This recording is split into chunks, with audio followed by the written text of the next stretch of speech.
బాగుందా? నచ్చిందా? Thank you అమ్మా. సూపర్.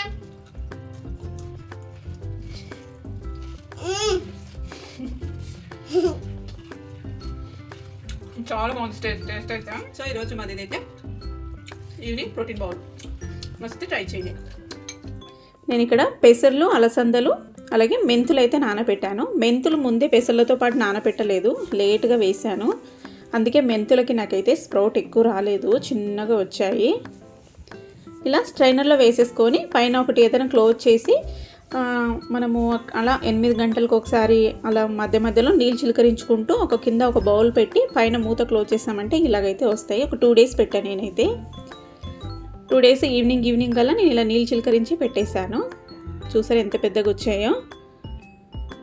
నేను ఇంకా పెడతాను, కావాల్సినవి తీసుకొని ఇంకొంచెం పెద్దగా అవ్వడానికి పెడతాను. మెంతులు చూడండి చిన్నగా వచ్చాయి కదా. ఇంకా పెసలు, అలసందలకేమో ఇక్కడ నా వేలంతా వచ్చాయి, చూపుడు వేలంతా పొడుగా వచ్చాయి. చూడండి చూపిస్తున్నాను.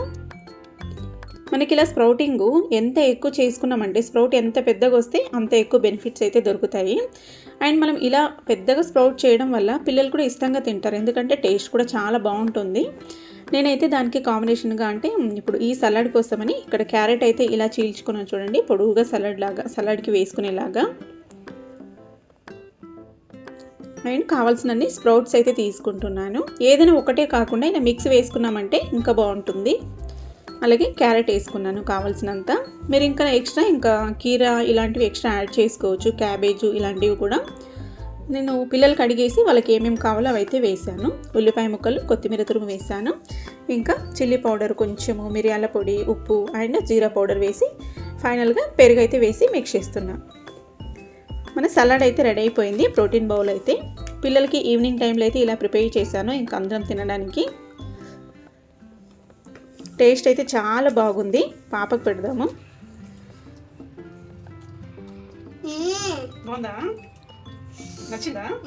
థ్యాంక్ యూ అమ్మా. సూపర్.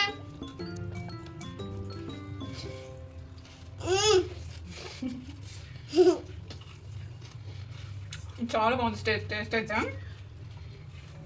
తినడానికి కొంచెం ఇది ఉంది, పల్లె తినేయచ్చు. సో ఈరోజు మాది ఇదైతే ఈవినింగ్ ప్రోటీన్ బౌల్. మస్తు ట్రై చేయండి. బాయ్ చెప్పు. బాయ్. బాయ్.